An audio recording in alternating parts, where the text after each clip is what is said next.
Yo, Yo. yo, listen. We were just talking, and then we started the show.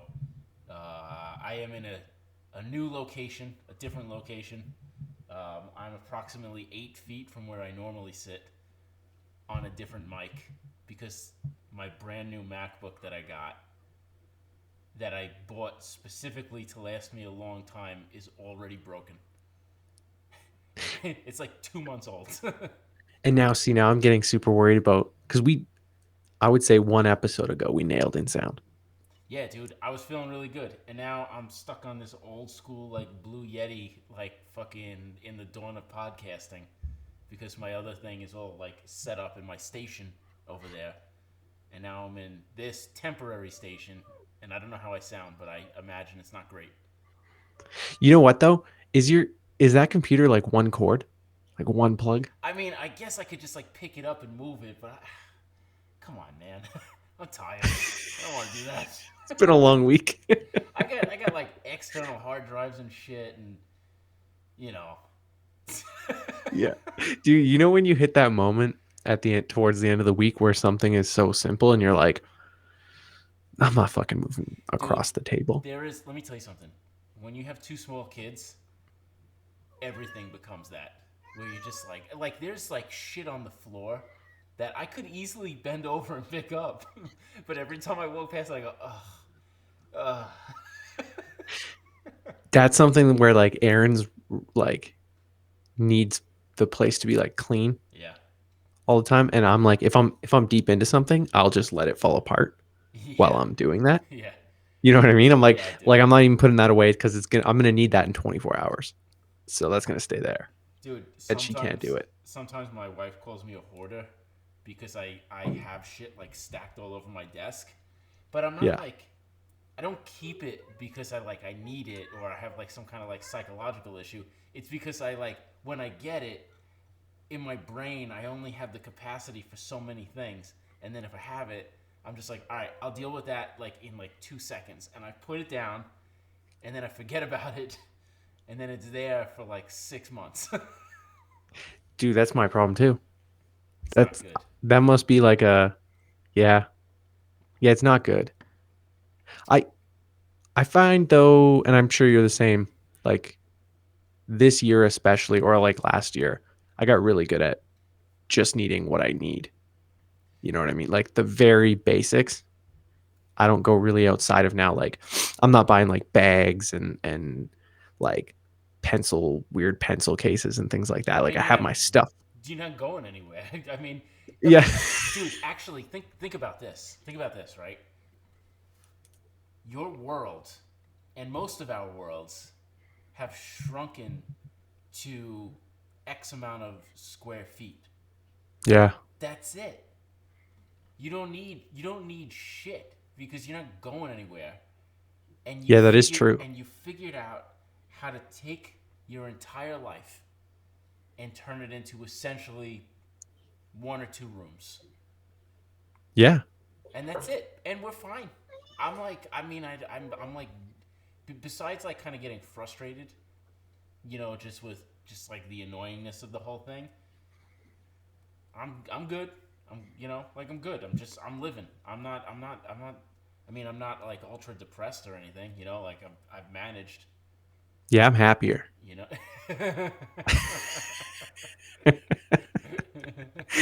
Dude, if it could just keep falling apart little by little, I'd get happier and happier. No, I know this is kind of the way that you set it up. I know this Yeah. is like kind of maybe you had something to do with this. Maybe your pet bat escaped. I don't know. Yeah. I'm with all the conspiracy theorists that are like, don't get the vaccine. And I'm Yeah, like, yeah, yeah, let's stay in this. yeah. Don't Let's get not get the it. vaccine. You're right. I will say That shit's fake. there's a lot of reasons why I would like this to continue, and Yeah. only a few why I want it to end. Yeah. Yeah. I would agree. Yeah, That's like most. It's weird how you see everybody being like, we've never gone through this ever. yeah. And it's like, well, we kind of have though. Like there's been maybe like we I haven't. mean, we have quote You know, Yeah, like yeah, yeah. as a human race we have, but like Yeah. us, like I've never been through a pandemic. Have you? No. So Social media. social It's a media, fucking social pandemic. media is absolutely a pandemic. I wish there was a fucking vaccine for that. Yeah. Yeah, dude. And now like I'm at that point where like I'm starting to use other apps now, like an idiot, like TikTok, even though TikTok was a thing. I'm so embarrassed that you use TikTok. I don't TikTok though. I could only. Oh my god. Okay, so when we had the Hood Sisters on last week, we were talking about Yeah. TikTok and how they think it's funny, and I disagree. And it was like I get why some people like it. It's like these like micro bursts of comedy, but they're just like these like very deliberate types of comedy, like where it's just like very just like so lo-fi that Yeah. it's just kind of like this very like specific type of comedy. Um, and it's not the type of comedy that I would ever see you doing it, which would make it really funny slash infuriating if you did do it. You know what I mean? Yeah, I don't think Like yeah. if you had your phone and you're just like playing three different characters and you're like, hey, what are you doing there? And then the camera cuts and it's like you kicking a soccer ball, and then it's like you like wearing a pair of glasses and you're like, hey, don't kick that soccer ball, and then it like knocks over like a fucking glass of juice, and then it goes back to the first you, and you're just like, and then that's like the end of the TikTok. Like I would laugh because you're doing it, and then I would also hate you so much. I will say so I have a old friend coworker who is on TikTok now. Yeah. He has 125,000 followers What? Why? and he just does comic book reviews. No, stop it. He's going to listen to this and I I never told him this, but today I found it and I think he sent me it and I started watching it And you're and addicted. no, dude, what I thought was what the fuck is wrong with this kid? Like the he's like it's so TikTok. It's like, "Hey guys, my name's Oh, it's like ultra cut. yeah," yeah, and it's like um I guess some of you might not know who I am. Yeah. Well, I'd like to introduce myself. And I was just like, fuck this piece of shit. Uh, and if he listens to this podcast and he's going to listen, he'll know who he is. And I was disappointed. Fuck this piece of shit. That's really funny. Dude, it was so like, internet person, like subscribe, you know how you say like subscribe at the Yeah. like the end of the podcast, but you don't do it like a YouTuber or like, there's like certain, No, there's such a specific way of saying things that like that like the internet has turned people into, like there used to be old television voice, yeah, like coming tonight on, CBS, the funniest blah blah blah, like there used to be that. But yeah, now it's like this like weird like stutter staccato editing thing where it's just like, hey, and now you do this, and now you do this, and it's just like they just like people try to cut out every single breath, mistake. Yeah. not even mistake, just like every single moment, minuscule moment of dead air. So it's just like Because talking straight through. because I think if like your cadence isn't, if there is breaks, like I break a lot, Yeah, which is I break for probably for too long sometimes, and it's yeah, like it's because I'm actually really thinking about like how to say something, yeah. I see the and I fucking think steam coming out of your ears when you break. yeah, when I'm just trying to say like, hey, what are you doing this weekend? Yeah, yeah, right. What? Um, I think that with TikTok and things like that, it's such like I don't know. It's almost like if there's a pause in what you're saying, someone's just gonna scroll to the next video. Yeah, which is, oh god, what a like. And I'm very much a person that's like a go go go type of person, but Hmm. I got time for you to take a breath. Yeah, That's all right. Well, here's the thing. Oh, people wouldn't keep scrolling if you weren't mediocre, and I think all of these people are mediocre. yeah, Like if there's no filter, like it used to be like you would get on television because you'd have to audition, or someone would discover you because you are good at it. yeah, Nobody's good at it now. We're not good at this. We just do it. The people who listen to this are gluttons for punishment. Like yeah. it's like it's just we didn't go through any kind of process to like get approved to be on the air. We just are. And then like everything is public access television right now. Everything. Yeah. And even here's the thing. Even when like the pandemic was kind of like real heavy. Like I remember watching like The Daily Show, and Trevor Noah or whatever was doing it from like his friggin' bedroom in his apartment, and even his stuff was cut like that because no Yeah. one knew how to do this type of like video commentary without a studio audience, without multiple camera angles, without a set, without all these different things. So it's just like one person staring into a camera and just cut to just create like this weird like YouTube momentum. Isn't that crazy? Because you've seen like a lot of comedians who started doing their own little shows who already knew how to do those kinds of things, and they really took off over the pandemic while Jimmy Fallon and Jimmy Kimmel kind of died. Yeah, and you realize like how like kind of not funny a lot of that stuff is if you don't have the audience cue to kind of make you feel like you're enjoying yourself. Yeah. You know what I mean? I hate those people anyways.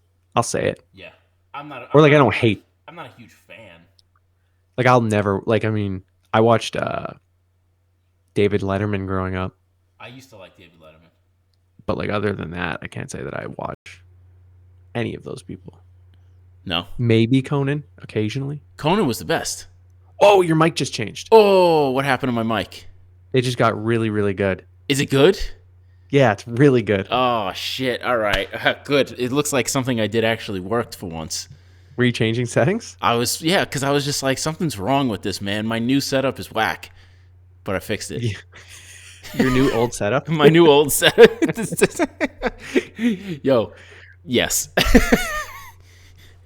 That just, you know what? Here, let me tell you something. We're not going to edit that. Do you know why? Because we're not real broadcasters.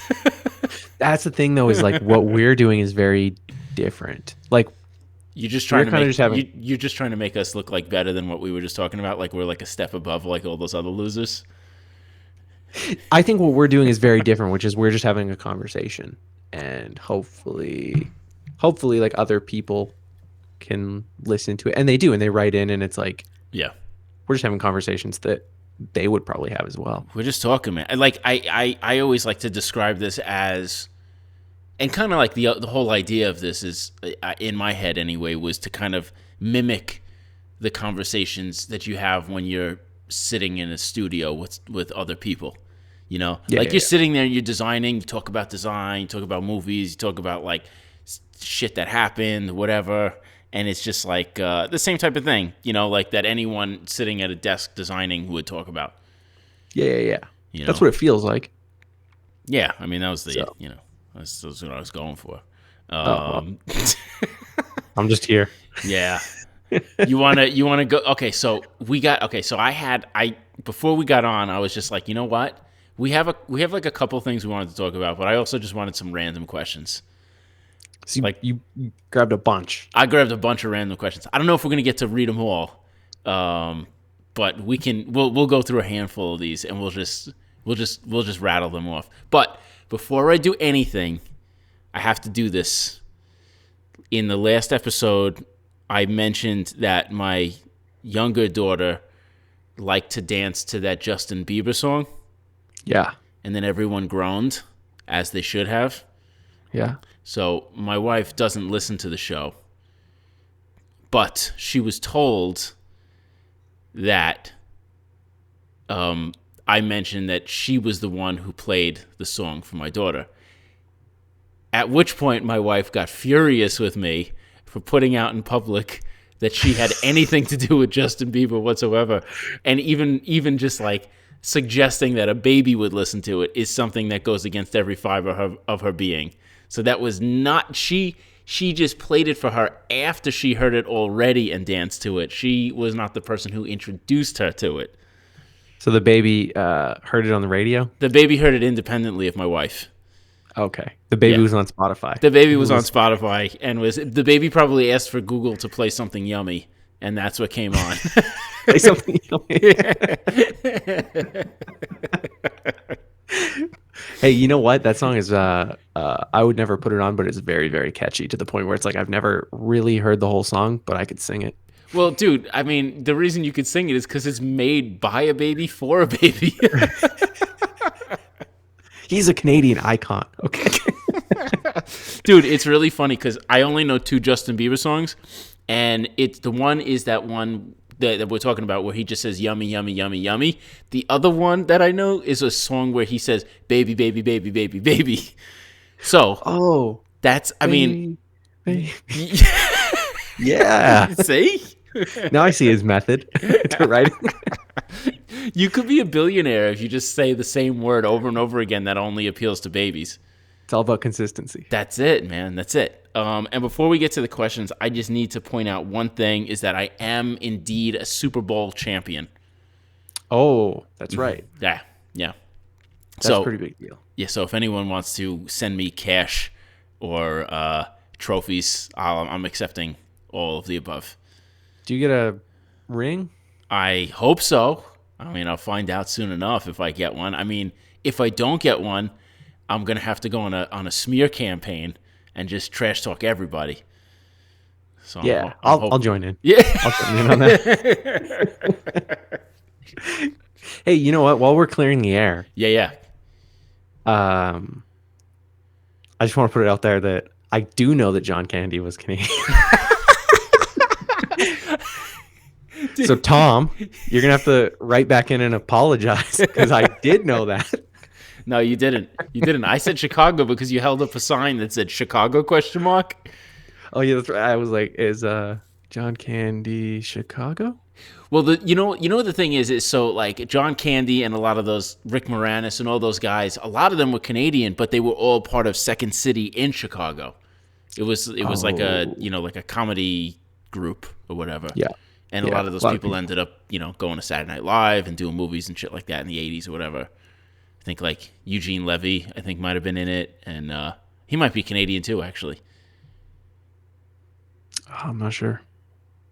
Now I'm blanking on who he is. I don't want to get back into this Canadian bullshit. It's already taken up way too much of our time. Okay, so this is the hot minute. Hot minute. I'm sorry. I was hoping you had that on your old setup. I got it.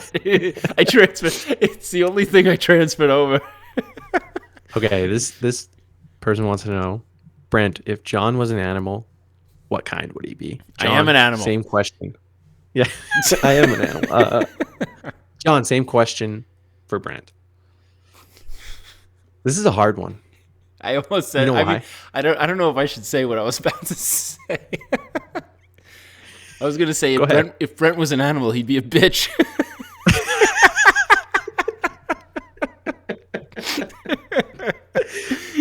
Yo, straight up, the best jokes that we make are dog jokes. Oh, dude, I listen. It's kind of douchey to say you listen to your own podcast. I usually don't, but occasionally listening to that bit about you trying to get the meaning of life out of your dog it's so sad and so dark. It's I'll get it. I'll get it one day. I'll get it one day. This is a hard question. Yeah. I never, you always see like questions like that. I can't answer these kinds of questions. No, you know what the problem is with these questions is that no matter what, there's only kind of like, I don't know, like 3 to 5 animals that you could name that aren't offensive about a person. Like no matter what, like people used to call me Monkey when I was in high school or so because I looked like a monkey. Yeah, but not really. I mean, I guess I did. I did then, I guess. I spent a lot of time insulting people. And I don't think I don't go for animal names. So it's hard for me to.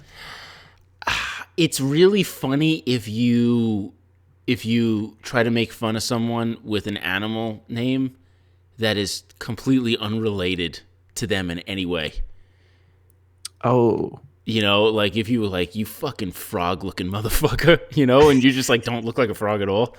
Like That would be like that's pretty funny. that's like a French slur in Canada. Oh yeah, right. Yeah. Well, okay, forget frog. What about like turtle? Call someone. Yeah, actually, you know what? We do that a lot in my house. We call people animal names all the time. We're always I don't calling think I people ever turtles. Yeah, I don't think I ever have. Maybe you should start. Well, then there's like you said, there's like ones that are insulting that are just like kind of obvious go-tos that are just like they're not creative enough to really No. jab in that direction. You really want to be able to get the opportunity to call someone a pug to their face. Yeah. You know what I mean? Yeah. I mean, Like- this might be. Go Go ahead. ahead. No, you go. This might be too revealing in terms of, but like I love calling people dog meat. Dog meat? Yes, straight. That's dog meat. I like saying dog shit. Yeah. Dogs, That's just as good. All sorts of dog things are great. Yeah. Yeah, no, there's a lot of. I mean, we've proved it time and time again. The dog-related material is always excellent. That's true. It's always good. You can't lose. Or like Muppet. Muppet is good. Muppet is good. But it's also I think now maybe like could be like I don't know when things cross the line yeah, you and know, become yeah. not okay to say anymore. Well, it also depends on like the way people take certain things. Yeah. You know, like Muppet. Muppet.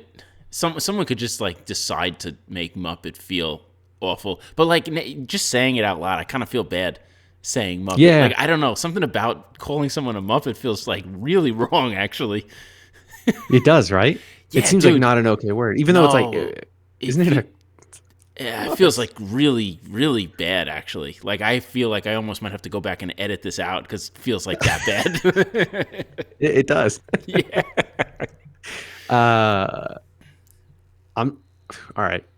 If you take 2 lasagnas and you stack them, is it one tall or is it still 2? No, I think you could cut up an entire like tray of lasagna and stack it on top of one another, and it's still one lasagna. Yeah, right. It's just multiple more layers. Does it matter how you stack that top layer though? What do you mean? Like what- stack it like vertically or horizontally?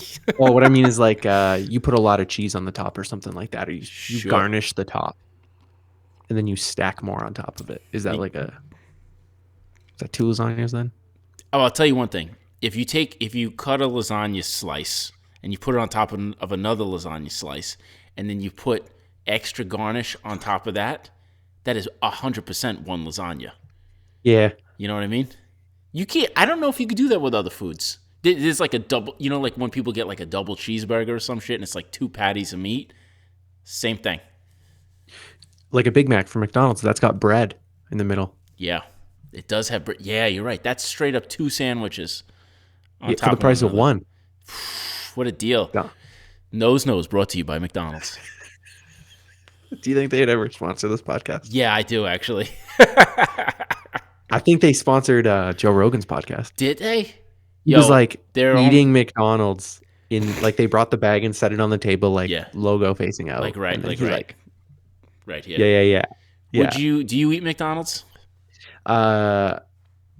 It's occasionally like I'll do like a where you just want to eat some bad food like that's disgusting. Some crap. Yeah, but it's Yeah. been a while. It's been quite a while. If I'm going on like a road trip or something, I'll get their breakfast or something like that. McDonald's breakfast. What are you getting? Like apple pies or some shit? No, like just their like egg and bacon. Oh, a McDonald's egg. I remember when I was a kid, and I used to watch the commercials for McDonald's, like egg sandwiches or whatever, and they would show it where it's like, here's like the weird, little bun, and then here's the egg, and the egg would essentially just look like this weird flattened marshmallow drawn with like yellow marker in the middle. Yeah. And I'd look at it, I'd be like, God, I was like, that shit looks so good. But like looking back on it as an adult, none of that looks like an egg. Like it doesn't look like an egg at all. I don't know how they could call it an egg. I don't even know what the fuck that was. Yeah, dude, I'll make a breakfast sandwich at home. Like I've been like With craving like an McDonald's. actual egg. Yeah, and like it's so good, Yeah. and I'll be like, God, thankfully I didn't go to McDonald's and get one of those fucking pancake sandwiches. But like, what is you know what I that? mean? How is that okay? That it's just like fake. Yeah, like so fake though, like so obviously fake that the joke's on you. They're like, "Hey, you want an egg?" And they show you like a rock, and you're like, "Oh, that egg looks good." And you're like, "Here, eat this egg," and they make you eat a rock, and you're just like, That delicious egg." that's like a psychology thing though, where somebody will get the worser of the two when they know what they're getting. Do you know what I mean? So like Yeah, right. the consistency is there, like it's always the same.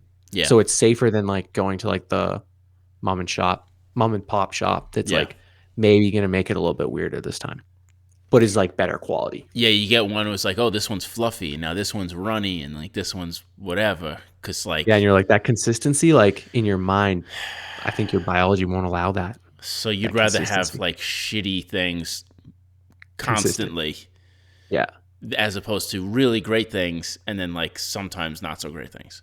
Yeah. And I mean, I guess that probably follows through in life, right? Like people the willingness to take chance and things like that is like a lot lower. Sounds like people who live in California, if you ask me.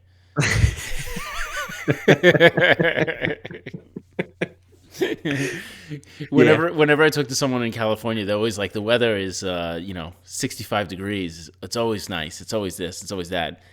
And then it's just like, but you know, and I might eat my words, in a few years when I'm a little bit older. But like, as much as I hate the cold weather, as we sit here in awful winter, there is nothing like the feeling of that first spring day when it's like 65 degrees after it's been like 20 degrees every day. And you're just like, yo, this is heaven. Like you get such a rush and such a high from like that, like feeling of hope and just like the warm sun and the blue sky and the green grass that you're just like, nothing could bother me today. Doesn't matter what it is. Today, I'm happy, Yeah. Such a good feeling. Yeah. I'll say we don't have that here. It's shitty all the time. And then No happiness, huh? dude, the minute that the sun comes out, it's so goddamn windy that you can't go outside. Dude, I'm telling you, man, I traveled those streets Yeah. via Google Maps. It's a fucking piece of shit, that town. Yeah, dude. Everything about just Canada in general, you know? I'm never going to Canada. I'm never going. I do appreciate, and I was texting you this the other day, I do appreciate how shitty it is. And that I, like, when I do move, I'm going to have to move eventually. Yeah. And when I do, life is going to be so good. And somebody is going to be like, I'm not sure I like this weather. And I'm going to be like, this is great. What do you mean this is cold? I'll obviously, like, get used to it or whatever. But right now, you know what I mean? I just absolutely love when I talk to people from other parts of Canada, the parts that are supposed to be nice, and they're just like, oh, Canada's great, and this and that, and it's, this and whatever. Your Vancouvers, your Torontos, your Quebecs, like all these like cities where people really enjoy being. And then I talk to you, and you're like, Canada fucking sucks. Well, they don't realize it sucks too. Yeah, I think you might just be in the shitty part of Canada. I lived in Vancouver. And you didn't like it? I liked it a lot more than here, that's for sure. But I wouldn't say it loses the benefit of being like it's just so populated. You know what I mean? That You don't. Yeah. Well, I mean, you don't like people, so I guess that makes sense. yeah. Okay. I do have a problem. All right. So so we come to an agreement that Canada's shitty, and that you like shittiness. So it's okay that you live there. Yeah, you know what? I've been to Toronto, and it's just a clean New York. A clean New York, but you don't. Yeah. Well, you don't like New York, though. No, I'll be back only because we want to see some more things. But well, I'll tell you what you're not going to see when you come back to New York. My fucking home. Or this face. You're on your own. You fucking Muppet. whoa, dude. Oh, sorry. Fucking, I gotta bleep that. That's too. Yeah. Oh, we need a good bleep. I know. What we also need is like a good like oh or like crowd reactions. Wait, don't you have some crowd reactions? I got. That's not you don't respond to the word mup. Oh. Uh-oh. Uh-oh, I broke it. Just keeps replaying. Yes. Oh, Oh. shit. All right, let's keep going before the wheels fall off this wagon. What do you think of poor art? I did Google this before, I had to Google it also. and then you know what? The minute I seen it, Hated it. fucking hate it, dude. Hate It's it so much. Let me tell you, there's some. Okay, so for those, when you say poor art, the first thing I thought of was just like, what is it, like cheap art? Like I didn't know what that meant, and then I was like, oh, POUR, and then I looked it up, and it's like a less, it's like the lowest end of the Jackson Pollocking of Yeah, I art. was gonna say the exact same thing. Yeah. Yeah, it's like it's not art. But I will say, okay, so when I look at it, I find it simultaneously like really juvenile, but when it's done right, there are some executions of it that are so pleasing. Okay, I'll 100% agree with you only because I compare it to like Saul Bass, Yeah, who's obviously great, but then right. there's obviously a lot of designers that fall under Saul Bass that are just garbage. Yeah, yeah, Most of. yeah, yeah, Most yeah, of. yeah, yeah, like 98%. Yeah. Because that's just like, yeah. So I will say I agree with you. There is some poor art. Maybe if you consider Jackson Pollock that, which I'm not No, sure it is. he's like splatter. I mean, I Splatter. guess he did some poor. It probably, but I like the splatterness of it more because it's more of the human like explosion of energy, you know. Yeah. Pouring is a different thing, and listen.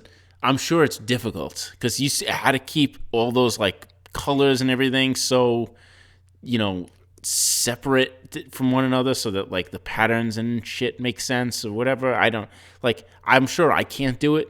I just don't like it. I'm sure you can do it. Although, I will say I do like it as background texture for design. Like I would use it for stuff as like background texture. It's got a place maybe, but as like as its own thing. I'm obviously like you said, there's artists that are gonna make it their own thing and it's gonna work, but for the most part, it's I mean, it's honestly like what Keith Haring is doing too, in the sense of like, there's a lot of art that falls under Keith Haring that people think is just like doing these shitty doodles all over the place, and they're like, that's like Keith Haring, and it's like it's not like Keith Haring, you know? Dude, let me tell you something. I love the work of Keith Haring. I also love the time period of Keith Haring and the setting of Keith Haring, which is what makes it so great in my eyes. Now, there are people who do Keith Haring, and I'm guilty of it too. I do my fair share of Keith Haring inspired work, but there are people who do or try to be the next Keith Haring, and their work is just it doesn't come from the same place, and it just looks like recycled nothingness. But for some reason, there are people in the art world that still fawn all over it. And I look at it and I just go, but this is just bad. Like it doesn't have style. It doesn't have substance. It doesn't have like an educated eye. It's just like someone who's just like, oh, I saw that and I can do that, and like grab like a marker or a paintbrush or some shit, and then just doodles like a bunch of nonsense. And it's just like, I mean, we all do it. Yeah, we've all done it. Sure. And it's like, but if you look at somebody like Keith Haring, I mean, more than I don't know. I complain all the time about the difference between art and design, but I truly consider him like a designer. Yeah. Oh, totally. The truest sense. Absolutely. I don't even know if I'd consider it design or art, rather. Like, I mean, I guess it functions as art, but I think first it was design. I think that's why I like it so much, is because it's very, very design centric. It's it's very graphic. Yeah. You know. Yeah. So poor art, not a real art. No, not a fan. Not a fan. It seems like one of those things that you would get as a kid, where it was just like, here's some colors, and then you pour it into this like little contraption, and it makes a swirly. You know. You remember when you used to pour paint on paper and then fold the paper in half? Yeah, there you go. Yeah, that's what it is. Same thing. I used to make butterflies like that. Perfect. Yeah, I can. How to become a what? All right, this is the next question. Yeah. Okay. I'll phrase it differently. How do I become a kerning master? A kerning master. Do you have any? I mean, I have techniques, but do you have any techniques that you would share, or is your kerning Uh, weak? what I do is I send my stuff to John. I say, "How does this look?" And then John says, "Yeah, these letters look a little spaced out." Okay, so there are a couple of tricks to kerning. So first of all, for those of you who don't know what kerning is, it's the space in between letters. When you have the space in between letters in an entire word or sentence, that's called tracking. That's basically the relationship of space between letters in an overall typeset. Kerning is the actual space in between individual letters. So, like, a good example is always like when you type VA. So if the right part of the V and the left part of the A go back to back, then what you have is a gigantic diagonal space in between. So what you want to do is you want to tighten the kerning. So visually, it feels like it has the same amount of space as, like, say, whatever the letter is after the A, R, for example, or B or S or something like that. So basically, it's very much something that I do by feeling, and I kind of it's always like I kind of do the squint test. You squint, and as the letters become blurry shapes, you see if the space in between them it feels equal or not. And the whole reason that you want to have good kerning in your letter forms is so that every word feels like it is part of its own block. So if you say Brent is good at type, then you don't want it to be like Brent, like if the R and the E have a, like then it's like it starts to like mess with the eye, and the legibility kind of goes out the window. And people complain about it all the time on the internet, because you'll see like these like multi-million-dollar branding campaigns come out, and the kerning is dog shit, and it's just like, oh cool, I love Dr. Ent, like people like what is that? So the squint test is like the easy one, I think. Then there's also, if you really want to play with it, you do the reverse or the flip upside down, because then the letters stop looking like letters and they just become shapes, and then you just have to try and like figure out the equal distance in between the shapes as opposed to letters. Because the other thing is like, if you're reading letters, your brain is parsing what the meaning of those letters are, so it's hard to kind of treat them as insignificant shapes. If you kind of flip them or you rotate them or you do whatever, and then you try it that way, most of the times it's easier to kern that way. I find it to be a pain in the ass to do it that way, unless I'm working on like a logo or something where it really needs it. But after a while, you kind of get the hang of it, and it's just like one of those things where what the feeling is to get the kerning just right. But then, there's also, it doesn't matter how long you do it, you're still going to get caught with some letters that are just absolutely infuriating, and you just sit there and you just like kind of shifting like hair by hair by hair, and that's the best way to do it.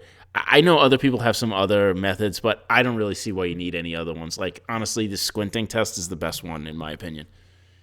I think that if you're even asking that question, like using fonts right now, you're on the right track. Like you're probably, you know what I mean? Yeah. Because there's lots of people that are just like, somebody made this font and they made it perfect. And it's Yeah. like, probably not. Yeah, Probably not. yeah. Right, exactly. Exactly. Yeah. We make fonts. Yeah, we make fonts. I find the word moon is like the perfect word to test out. Moon, and interesting. it sounds so dumb, but those letter combinations will apply All right. to the rest of. It sounds stupid, but I always try to find the words that are the most like weird, like like get W's, A's, V's, S's, T's, L's, anything that you can get those letters in there, I think are always difficult. If you can get those looking good, L T, L E, L A. It's Vault, VAULT. Like the only letter that's doing you a favor is the U. Everything else sucks. If you can get what's those hilarious? right, you're good. I was working on a font one time and I sent it to you and I was like, "What do you think?" And I was, I was working on because I'm the same way. Like I try to figure out letter combinations that like don't work. Yeah. WX. I was working. WX. I made a ligature for WX, and you were like, no one's ever gonna use that. And I was like, I need a WX ligature, and it was perfect. Dude, it's really funny because like I remember when I first started doing this, and they were always like, you would always see the ligature of like FJ or like FFJ or something like that. I'm like, the fuck, when does FJ happen? But like like in Swedish, other languages, yeah. Yeah. Some Swedish stuff, I guess. Fjord. Fjord. Yeah. Yeah. But it's I just got it's so funny how people use it as like such a thing. Like when, most of the people aren't going to use it in Swedish, especially like some of the people that you see designing type, like they don't know. They're just copying other people. Yeah. It's funny how you're totally right. Like how many Canadian or American designed fonts where that person doesn't speak Yeah, you're right. Yeah, right. And they're just like, here's a sick FJ. Make sure you get that Cyrillic ligature in there, and you're good. Yeah. All right, you're in a horrible accident. Arms get amputated. Knock on wood. Do you learn to draw with feet or your mouth? With your feet or with your mouth? Or neither? Oh man, I know what your answer is going to be. You think I'm going to? No, I think what you're going to do is finish the job.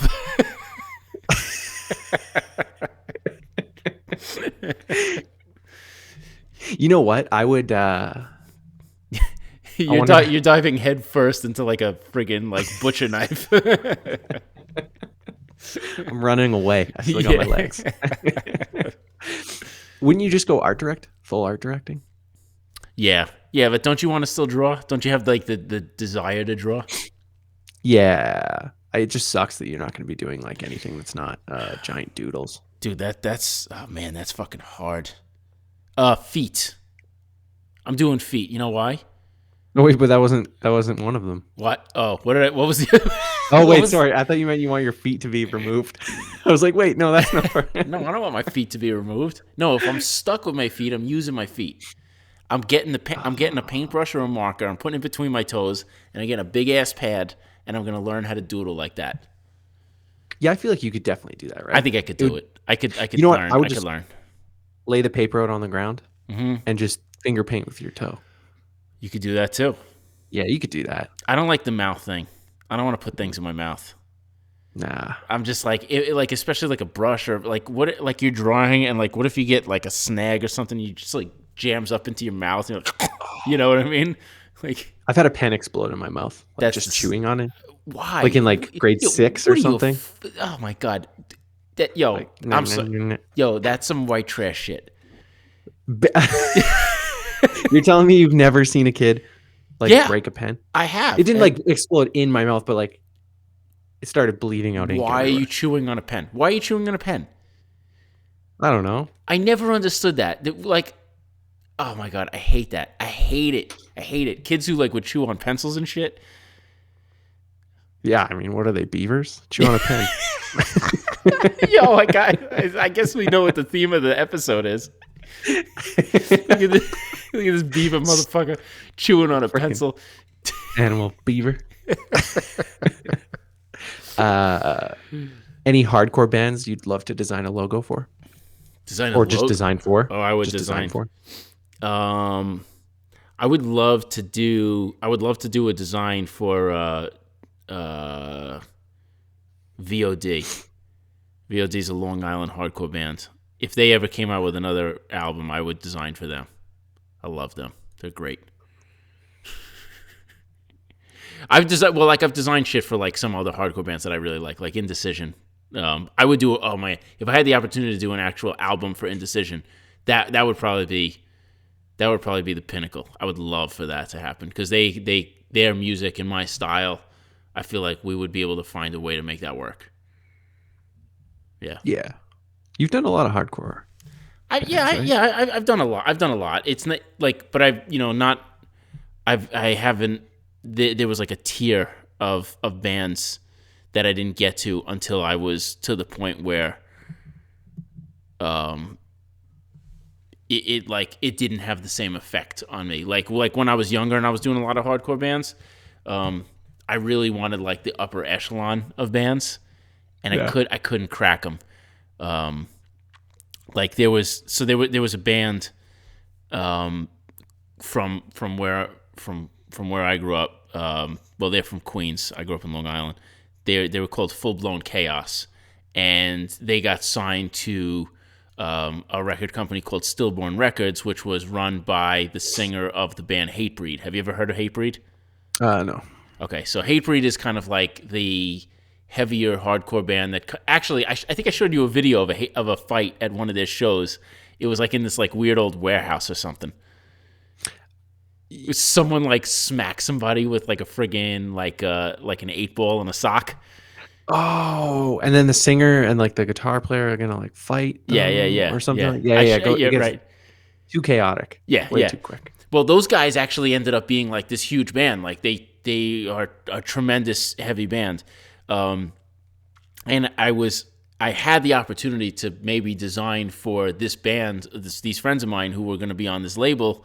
And I'm pretty sure like the guy who owned the label, the singer of the band Hatebreed, shut it down. I was like, we're going to use one of my guys, like type of thing. And like, I really felt like that was kind of going to be my place to like move up to the next tier of bands. And I didn't get that chance. And then I just went and just designed, turned it into a career outside of hardcore after that. And it was like, that was like a real bummer, Like I still think about that and I'm just like, fuck. Yeah. Because it would have been really sick. Like I was like, that was like my lane. It was going to be like a good design, Dang, dude, that was your chance at making it in the design industry. Yeah, I could have been a designer. I could have turned it into something. Damn, dude. Instead, you got to do work for the Buccaneers. That's it, man. Win the White Super Sox. Bowl. I just have to be a Super Bowl champion instead. Yeah, dude, you could have designed some stuff for Stillborn Records. Yeah, dude. Exactly. Who? Who the fuck? This is a Super Bowl champion speaking here. Yeah. Did they sign Justin Bieber? They might have actually. Yeah. Yeah, I don't know. I don't know what Bieber's up to. Are there any bands that you love and hate at the same time? 311. 3 who? 7-Eleven? 7-Eleven. I think we talked about that with like the guilty pleasure thing. I really enjoy their greatest hits album just because it's so nostalgic to me, but I fucking hate them. Like the lyrics are so bad, embarrassingly bad. You know what? I grew up on like shitty boy bands. That was my generation. So what do you mean you grew up on them though? Like you had that was like the cool thing when I was growing up, like Backstreet Boys, NSYNC, shit like that. And you loved it? Like when I was little, I was like, Backstreet Boys are sick. How Backstreet Boys are sick. Were you like 5? How old? I don't remember when that was. Like the end of the 90s. Yeah, like 4 or 5. Okay. Yeah, like 4 or 5. Okay. All right. Well, that's passable. Going into. Yeah, that's right. 1999. You're right. Yeah, I'll give you a pass on that. Fucking 1999. Right. You're a baby, and I'm just like doing grown up shit. The passage of time is really like there's like shit that's happening right now because like my older daughter is turning 8, and that's insane to me. Like, how do I have an 8-year-old kid? Yeah, you know what I mean. Dude, that is crazy. It's just like, and she just like is like smart and talented and has like taste and it has really funny commentary on things and it's she's a little human being like she's like a little adult, Yeah. And she's a little kid, but she's not at the same time, and it's oh man, it's starting to hit me a little bit. The problem too is like 8-year-old girls are way smarter than 8-year-old boys. So much smarter. Yeah. So like I'm like thinking about me at 8 and I'm like, no way was I. You were just eating pens. And listening to Backstreet Boys. Yeah. Bye. Holy shit, you were like, wow, the formula still works. Yeah. Bye. Oh shit. Yeah, see? Wow. Damn, dude, Justin Bieber's not even original? Yo, we just cracked pop music. Baby. Yep. Baby. Bye. That's crazy. It's I'm surprised every day that you're not a fucking famous singer. Me? Yeah. Bye. You don't even say words right. When you say bye, bye, bye, it like doesn't even sound like English. Bye, bye, bye. Baby, baby, baby. Oh. I don't even know if this is your first language. I sing really good in In the shower. Swedish. Oh, it's in the Swedish. shower. Yeah, you're right. If you're singing in Swedish in a shower, you're just like a superstar. Yeah, Good for you. that's my venue, I guess. That's really good. I'm really glad to hear that. Are there any brand design that you love and hate at the same time? Brand design that I love and hate at the same time. I don't know. I hate a lot of. I love to hate it. You know what? You know what I love and hate at the same time? That Chobani rebrand. I didn't see it. Yes, you did. Yeah, you know what? Okay, you have seen it because everyone has copied it since it came out. Say that again. Google Chobani, Chobani. It's a yogurt. Chobani Soho is on 152 Main Street. Siri just There it is. Yo, times in. yo, that Google hasn't talked to me in like 2 years. Google, stop. Google, stop. Holy shit. Google just said you might want to check with them. Like, no, shut it. Hey Google, how No, stop do it. I make?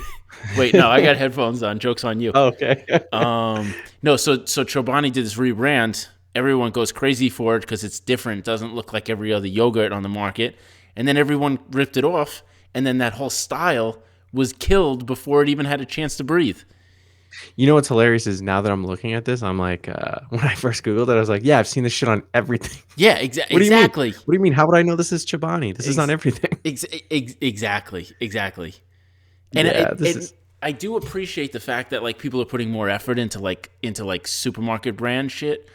But like, my God, man, it's as soon as something comes out, it's just like the floodgates of people ripping shit off just happens like faster and faster every day. And it just like every time I see it in the supermarket, I'm like, I don't even want to look at it because I'm just like sick of looking at it. You know? You know what I like is that Anthropology, their new T-shirts. Oh yeah, the new T-shirts where they just I like love they go back in time and just steal designs from me from 10 years ago. Yeah, Pretty that's amazing. sick. Yo, you know what's really funny? So Matt, my friend / former partner in CXXVI, he said that he's been getting a lot of interest in, retail stores and shit looking to buy CXXVI shit again because apparently that style is already coming back. It's been like 10 years and it's already like retro vintage. Dude, it's back. How? Yo, it's time to start. How is that back? I just don't understand it. It hasn't been that long. It's been long enough that Anthropology thinks that I guess they're not. so. That's the crazy thing is they're kind of not even ripping you off. They're just doing a timepiece. You know, what I mean, it's like making those old Harley Davidson T-shirts. I mean, oh God, when you say it like that, that kind of hurts. Yeah, you guys are just damn, dude, that does suck because maybe they're not ripping you off. I want that Harley Davidson money though, if that's the case. But you know what? A lot of those people are just ripping those shirts off and not giving Harley Davidson. You know how we talked about Armie Hammer being a cannibal? Yeah. And how his like someone in his family like bought Arm & Hammer or some shit because the name was the same or something like that. Wait, it wasn't just in his family? Like that company? No. Some rich person in his family is like, we're going to own that. Yeah. So like, what if Harley Davidson was bought by Pete Davidson? Just because they have the similar last names. And then he names his first daughter. Oh, yeah. Harley. Yeah. And then she becomes a cannibal. And Harley Davidson stocks just plummet. Yo, what if that was like the recipe for cannibalism? Your family being rich enough to buy a company that's really close to your name? Yeah. Yeah, it automatically equals cannibal. Damn, dude. Is there any famous... Oh, Bates Motel. There Boom. It is. Cannibal. The minute my family buy that hotel... Yep. Cannibalizing. Yeah, definitely. Yeah, and it's already got murder in the history, so you're good. So no one will be like, that's unusual that would happen. Yeah, no, everyone would know. Everyone would know. Yo, I love that you sent me articles about that. Or no, you told me about the articles about that. I went and looked them up about him being the biggest serial killer of modern times. Or Oh some bullshit yeah, like that. so my wife, who is the best detective I've ever met in my life, has been reading about how the internet thinks that he is our generation's most prolific serial killer, Yeah. allegedly. And then I said, no chance, because I'm that. Yeah. Oh my God, you're starting to get cocky now, dude. This is how you get caught. This is the how you get recipe caught. for yeah. This is how it happens, man. Every serial killer gets a little too comfortable, and now you're getting a little too big for your britches because you got a little bit of fame in Alberta. You know what's funny is like the parallels to some of those things. Like the other day, I was being a little bit of a troll, and I said, "All right, now I got to lay down. Like I got to lay quiet for a bit because it's picking up a little bit too much heat." Yeah, yeah, And you said you sound like a serial killer. yeah. There are so many things that you say on a daily basis that are exactly what a serial killer would say. Yeah, yeah, It happens all the time, yeah. Too often. too often for normal human beings. Not often enough for you. That's how you know that I'm not one. Because I got to kick it up a notch. I still don't know. I still don't. Yeah. I honestly don't. If like a couple of years down the line, like I wake up and there's like this news story and it's like local Alberta man found with 14 bodies in his basement, or whatever, and someone sends me, it's just like, John, holy shit, it's Brent. Did you know? And I'm just like, that's it. I'll just. You know what? You know what the crazy thing is Continue the to eat my headline wouldn't sandwich. read that. The headline would absolutely read, John Contino's intern.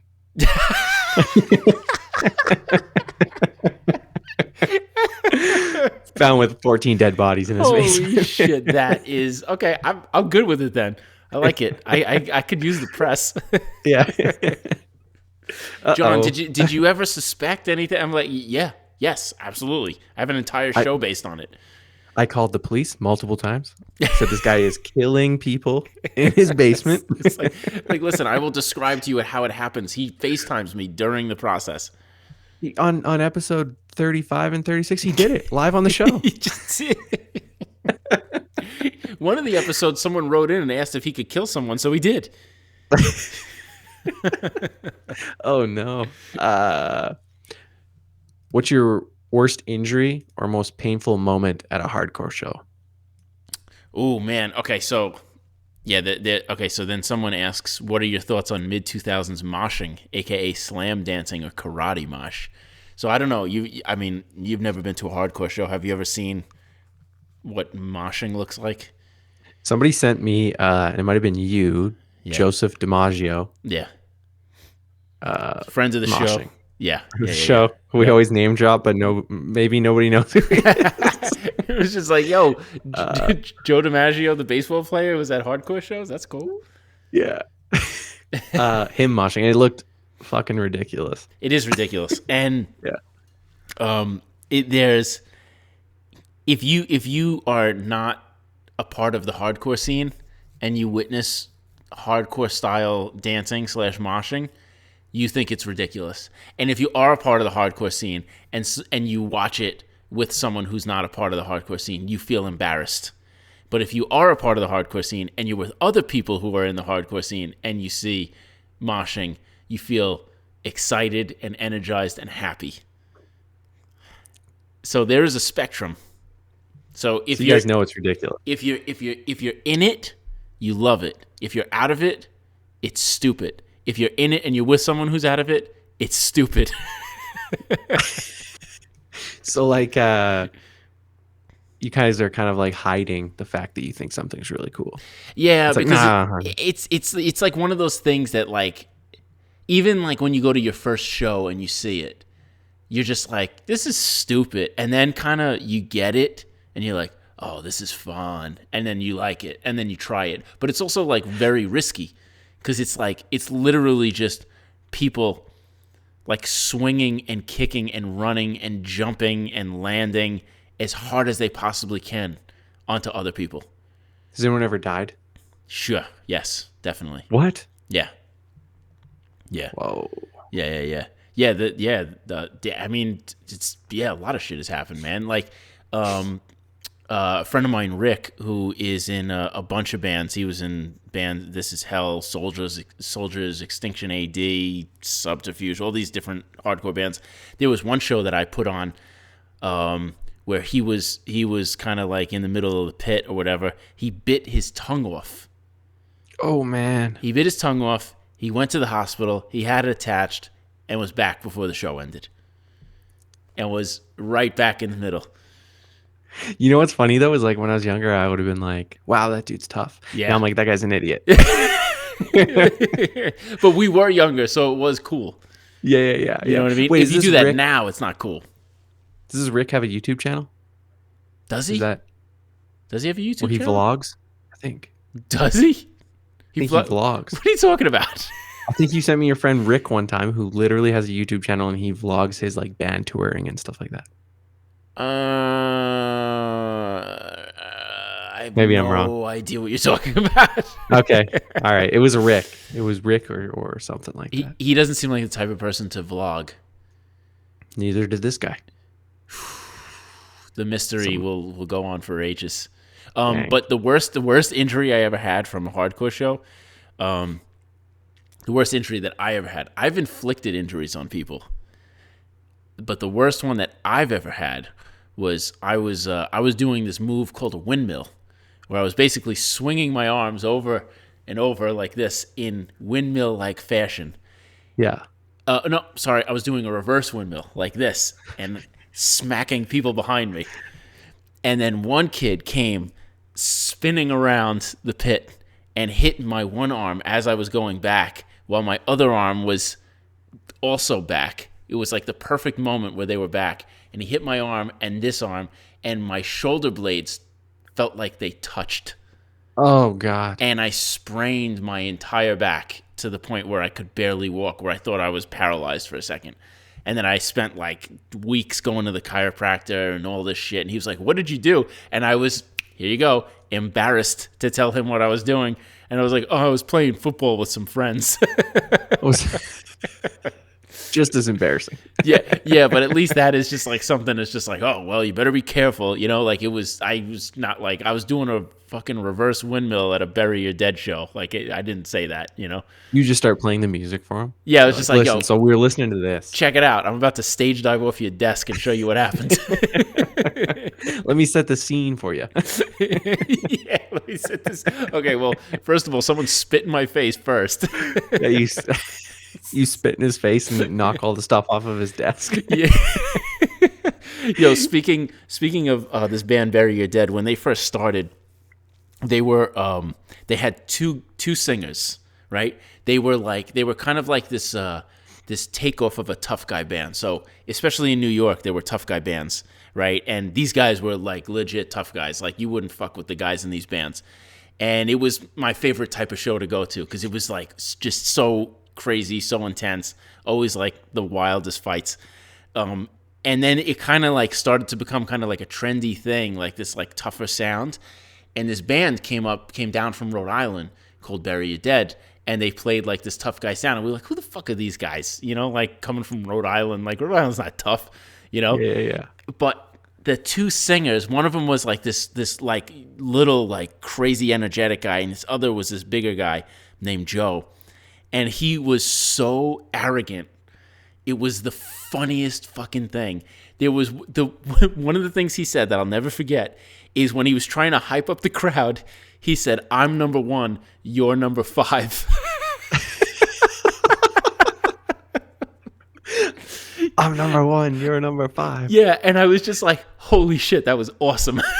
Oh, man. So they just like roast the crowd?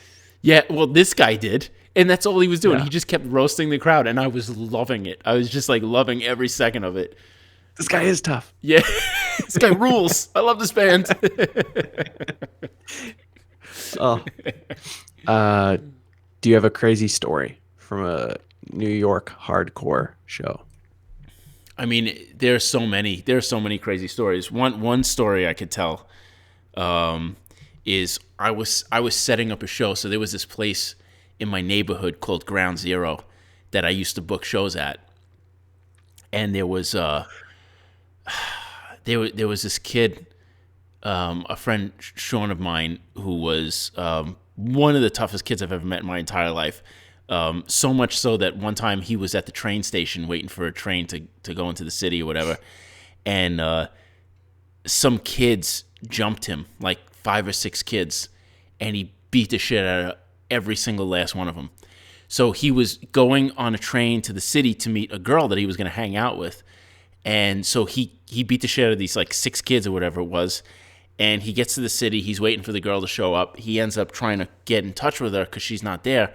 And he calls her and he's like, hey, like, where are you? Like, I'm waiting for you, whatever. And I might be butchering the story a little bit, but the essence is still there. She goes, I can't meet you. My cousin was down at the train station, and now he's in the hospital because a bunch of people jumped him and beat the hell out of him. But basically what she was saying was, like, all these, like, 5 or 6 kids were so embarrassed that they all got beat up by one guy that they said a whole crew came and kicked the shit out of them. Dude, that's amazing. Yeah. So this one kid, there was somebody that had a problem with him or something, you know. And I was in the parking lot. I was with one of the bands, the drummer from this band, Shattered Realm. We were like setting up his drums, setting up my drums because we were both playing that show. And this kid comes in looking for a fight. So somebody goes in and says, "Yo, Sean, such and such is here," and he storms out of the front of the club with his arms, like his fists clenched, his arms back, and he just like charges like I don't know, like a fucking rhinoceros at this kid. And the kid's there. Rhinoceros. A rhinoceros. Yeah, there you go. And the kid starts talking shit while Sean is charging. And Sean just looks at him and headbutts him as hard as he can. And the kid just goes down. And then it's just like a massive brawl in like flooding into the street in front of the club. I got drums in my hand. And I'm like, holy shit. Like, I was totally caught off guard. I didn't know what was going on. So the dude from Shattered Realm had his drums, I had my drums, and we're starting to move it all out of the way because we're just like, I don't want all these kids to just wreck our shit. Because, you know, like when you're like 17 or 18 years old, you can't just buy a new drum set, you know? Yeah. Like you don't have like $500 or $600 just laying around. So we're like moving all the shit out of the way, and then all of a sudden somebody calls the cops. So Sean's just like, yo, I can't be here if the cops show up for whatever reason, right? So I was like, yo, I got you. So we jump in my car as the cops are coming, and we speed away from the cops and go on a slightly, like, possible cop chase for a second to the point where I actually had to, like, hide him because he was, like, I don't know if he did some shit or some other, like, obviously he used to fight a lot. But, yeah, like we had to basically escape from the cops. And that wasn't at a hardcore show, but it wasn't during a hardcore show, but it was like, and it was just like, it's one of those stories that like you never forget because I was like, why did I do that? Why did I find like it to be a good idea to like possibly get into a police chase over a friend of mine that I don't know what the fuck he was doing to begin with, you know? Isn't it weird though, like how because that would never happen now, but No. I kind of miss those moments in life where like now there's no chance that I would ever be in a situation Oh, absolutely not. like No where way, that never. would, but I kind of hate that because like I'm not too far away from like doing those kinds of things, you know what I mean, where Right. you Right. cause never like bad things, but like those fun moments that you're gonna like always remember. Yeah, like this stuff, like really dumb things that you did as a kid where you're just like, man, remember that? Like, why do we do that? Yeah. Yeah. What's the age where you stop doing that? 22? 23? For me it was like 17 or 18. 17 or 18? I did that shit a little Yeah. bit later in my life. You know what? I had a few instances a little bit later in life where I did stupid shit. I started dating Erin, and then after that it was She settled you down. yeah. She's not into any of that kind of stuff. She doesn't like brawls. She doesn't Yeah, I like remember- high-speed police chases. I remember this is just a funny story, but I remember one time we were at a house party and somebody took the family portrait and we kept it at our friend's house in his basement hanging on the wall of just this random house party. Like the family portrait. No idea who they were, but The things that you keep as trophies when you're a kid is so funny. Oh, yeah, dude. Yeah, that's hilarious. That's some serial killer shit. Keeping Dude, trophies. it is. Yeah, it is. I remember being a kid, like the amount of shit that you would get into, or even the shit that you would do as a kid watching other kids or watching other adults do. Like I remember me and my friend Mike, like there was like these neighbors by his house that would always be doing weird shit.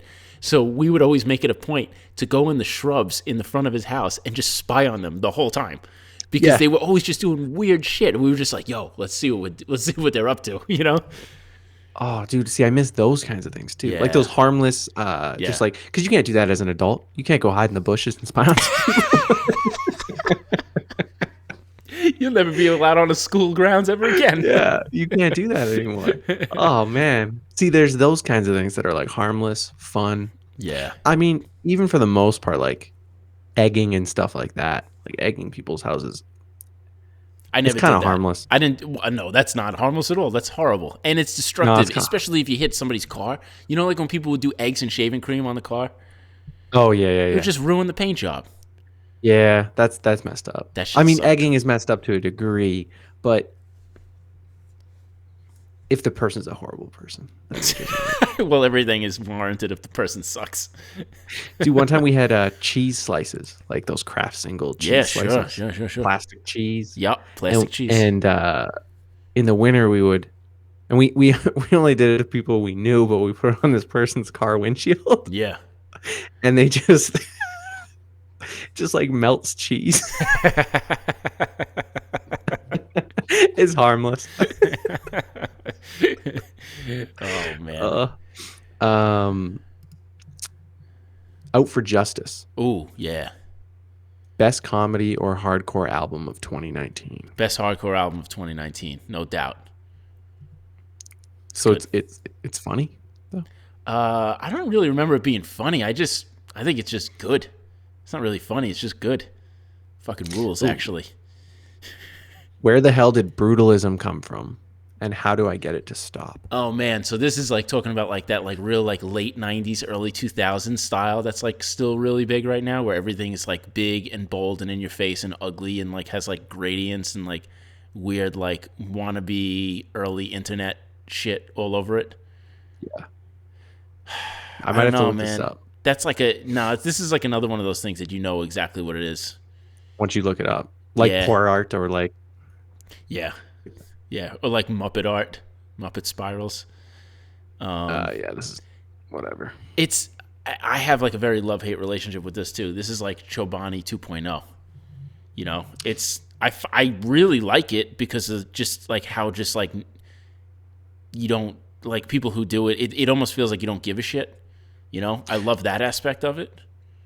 But I think that's the thing is it's almost born out of like what it actually started out as is more important than what it's become.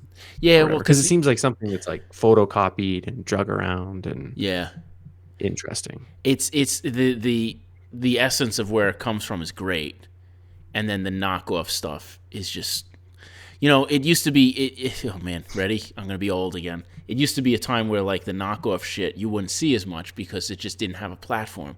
But now since everything kind of has an equal platform. Mm-hmm. It's almost just like the stuff that's good done by people who care is sitting right next to stuff that's not good done by people who don't give a shit. And that's like, it really takes away from the experience of discovering really cool stuff a lot of the times, you know? Yeah, because looking at this, I mean, you definitely know artists that have done that you're like, wow, this is impressive. Yeah. And then, I mean, we keep bringing these people up, but it's like Keith Haring or Saul Bass, or you're right. It's just like where like what they do is easily imitated, but the concept's not there. Yeah, I mean, anyone who does something cool, I think, is easily imitated. You can imitate anything, but if you don't know where it comes from, it's never going to have that same magic that first one has. You know, it's just, and that's just, you know, because someone takes a bunch of influences that happen to them in their life and they spit them out onto the page or the wall or whatever it is, and that's why it looks the way it looks. But then you have someone else who takes that same style and does it, and you're just all you're taking is the top level. You know, it's like if you get a fucking a couple of bricks and you put ice and you put like vanilla frosting around it, you can make it look like a cake, but then as soon as you bite into it, it's nothing. You know, it's Dude, just I feel like, like that's a good concept for something. what? I don't know. You're getting people The to break image their of, teeth. I thought you were gonna say like using ice cream as like mortar to stack of bricks, and I was like, oh, that's kind of like, I don't know when you'd use that, but it's an interesting image. I'm bored of this conversation now. Yeah. All right. Next question. You bored me out of this conversation. How do you think it would be designing for a sex toy brand? Probably awesome. Yeah. It would probably be awesome because it would seem like there's like no rules, but a lot of rules at the same time, you know? Do you remember on podcasts, like early podcasting, like everyone was advertising sex toys? Joe Rogan. Yeah, everybody. like adamandeve.com. Yeah. And then overnight that kind of all just died when podcasts became super commercialized. Well, the really interesting thing about like sex and pornography and stuff like that is it's always like the earliest adopter for technology. Yeah. There's always I think pornography was the catalyst for home recordings, camcorders, VHS, DVDs, all that kind of stuff. You know, getting Resolution on the internet. Yeah. It's amazing how much of a catalyst it is for a push towards technology that no one will ever say out loud because it's still like taboo. But it is, and just in design and politics and all these different types of things, it's always so, well, not always, but it's for the most part, it's very forward facing because it almost has to be, you know? Yeah, it is interesting. It's why is that taboo to talk about? It's like weird that basic biological things is like, no. like literally like the most standard thing, you know, like eating, breathing, going to the bathroom, reproducing, you know, it's all like in the same. What is it? What can an animal do to keep this to keep this within our theme? It's almost like we're pretending like we are not animals. Yeah, you know what I mean, yeah. Why would you want to pretend that you're not an animal? Yeah, like we don't do the same things that monkeys do, and it's like, we do. Yo, speak for yourself, man. Like whenever I'm playing with my kids, I do all sorts of weird monkey shit. I'll hang from the ceiling. I jump around. I yell. I throw things. Yeah, man. I mean, makes sense. You need those animal instincts. Yeah. Favorite current MLB branding uniform besides the Yankees? I'll tell you what my least favorite is, and I think we talked about this before. The Colorado Rockies. Yeah. And I wrote something online about that. I think I was on Twitter. I wrote something about how the Colorado Rockies branding is whack, and I would be happy to fix it. And they wrote back to me. And they were like, "No, we're good." Oh, really? Yes. Well, I mean, they're not going to be doing anything cool. Yo, but let me reiterate. It's bad. It's bad. It's just bad. It's not good. It's not bad. It's not bad in a good way. It's not. It's because it came out in the mid-'90s, and it was just it had just enough technology to lose any of the soul of being bad but good at the same time, but not enough technology or know-how to have any style. So it's just nothing. And there's no refresh? Nope, not yet. Not ever. Not yet. Nah, Not we're good. Yet. Not yet. We're good being unrecognizable and nobody knows who we are. It's the most bland branding of all time. Yeah. Does pineapple belong on pizza? Personally, I'm for it, but this is an endless debate. That's part of the question. Now, are you for it? I'm for it. Yeah, you would be. Yeah, I'm for it. No, I'm a pizza purist. Pizza I will purist. say, when I make pizza, it's just dough, sauce, and mozzarella. That's it. Maybe some basil. Yeah, you could put some basil on there. You could put a slice of tomato on there. You can even throw some meat on there, little meatball, little pepperoni. You could do something like that. Keep it classic. But all this other crazy shit, pineapple, whatever, no. Yeah, yeah. Except with the exception of our client, Lamana Pizzeria and Bakery in Toronto, Canada. Actually, they put a lot of different shit on their pizza, and it looks good. So they're allowed to put whatever they want on. Yeah, no, they're good. They're good. Yeah, no, I love Hawaiian pizza. It's so good. You tell me you don't like ham and pineapple? I actually hate both of those things. I despise ham. I think it's gross. I don't like the taste of ham, and pineapple does nothing for me. Absolutely nothing. I love both of those things. Listen, if I'm gonna pick a meat and a fruit, I'm gonna have turkey and watermelon. Okay, that's where I'm at. Oh, that's disgusting. I mean, I'm not gonna put them on a pizza, but I like them individually. All right, this next question is, or statement, I guess. I bet BTI doesn't even know who De La Soul is. Ooh, what do you think about that? I love De La Soul. Do you? Yeah, you know this. Do you know where they're from? No. They're from Long Island. Have you seen their big fight against the label recently? Well, not recently. I guess it's a few years now. No, I don't think so. They I believe they weren't putting out their album, and then they were fighting with their label because their label was not paying the producers and the mixers and things like that. You mean to tell me that a record label wasn't treating an artist with respect? Right? Like, why don't you just sign with one of the other 100 labels that treat their artists really, really well? Should have signed with Stillborn Records. Yeah. Just like Justin Bieber did. Yeah, and I believe they started putting it out on social media, and it got a lot of attention, and the record label is like, listen, we're willing to make this right, but you have to sign a non-disclosure, meaning like moving forward, you guys can't talk about this anymore. And De La Soul's like, yeah, good one. Like, what do you mean we can't talk about it anymore? You want us to just pull this whole thing behind closed doors, essentially. Oh my god! And we'll handle this behind closed doors. Yeah. Of course. Yeah. Yo, do you like De La Soul? I mean, it's fine. It's not really my wheelhouse, but like, yeah, I was young enough to know to respect them when they were around in like the early 90s or whatever. Mm-hmm. And I remembered, and I went back to go look at it, the video for what is it, Me, Myself, and I think the song is it's not a great video. It's like old, it's like late 80s, early 90s, like low budgety type of thing. But the shit that they have in it is awesome that you would actually really like. Like, it's stuff that we would do now, 30 years later or whatever it is. Yeah, no, it's super cool. And like the shit that they're wearing and everything, it's like, it's all really cool stuff, like visually.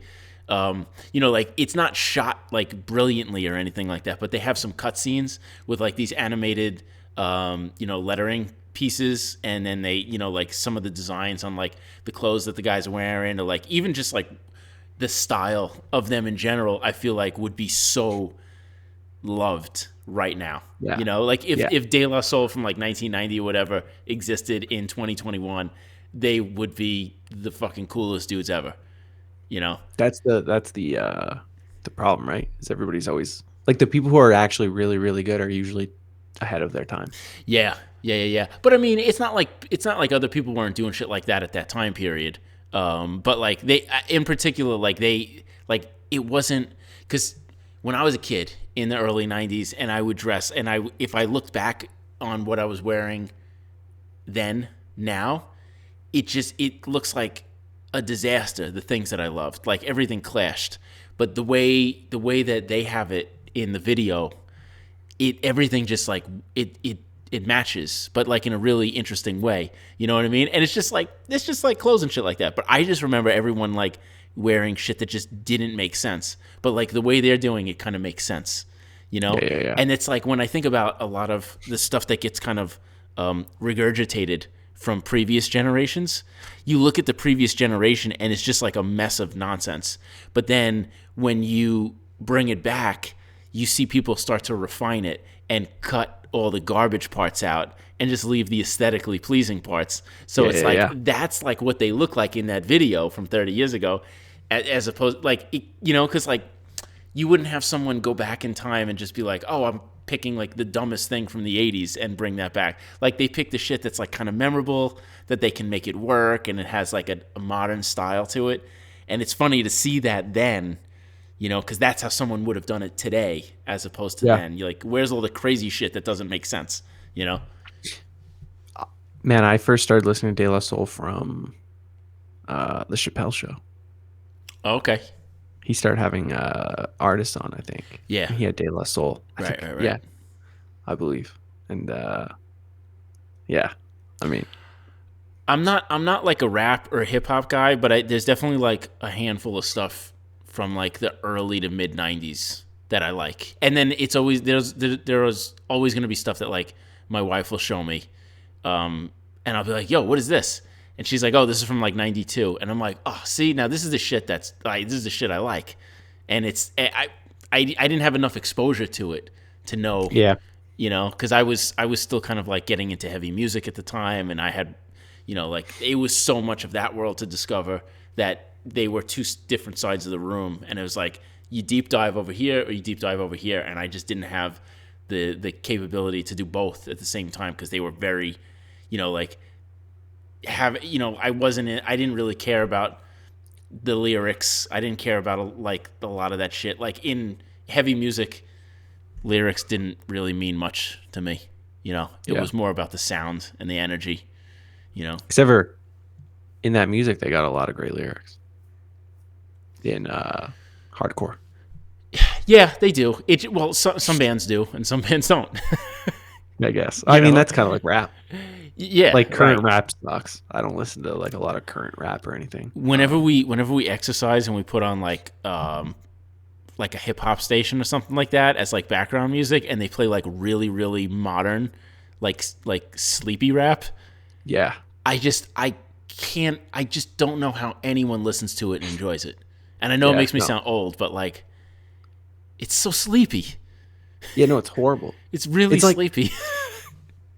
Like it's almost like and I hate to bring this up because I'm sure a lot of people really do, like techno music does absolutely nothing for me. Can't do techno. I can't do techno at all. Techno, house, blah, blah, blah, blah, blah. No, thanks. Not for me. Like I love, and I know you do as well, like that synth weird crackling sounds and things like that. I love that shit. Yeah. But I cannot do like Tiesto or whatever the fuck it is. Like, No, me neither. Dude, and I grew up in Long Island, like home of the Guido clubs. yeah. Like that shit was everywhere. Wait, you grew up on the Jersey Shore? Yeah. No, because all the Guidos came from Long Island to go down to the Jersey Shore to do that shit. Yeah. Yeah, dude. Man, I've watched Buddy the Cake Boss. That's all you need to know. That's all you Yeah. need to know. Dude, fuck that place. Oh man, that's a good place to end. Yeah. So that concludes our episode, the animal special of the Nose Nose, Animal House. brought to you by the Discovery Channel.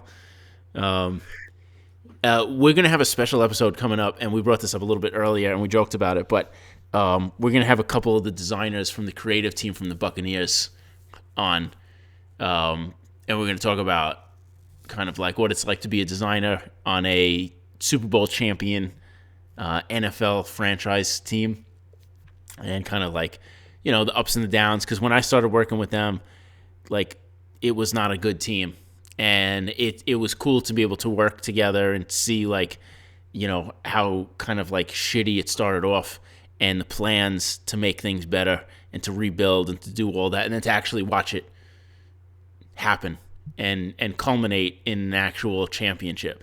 So I think that'll be a kind of fun one. I'll put a post up so that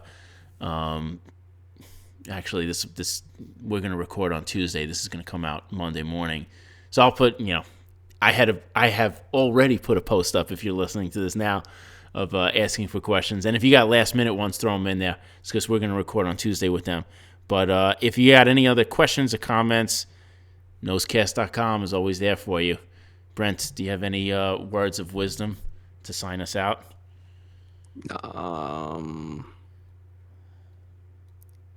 No, nothing. You fucking muppet. Stay up!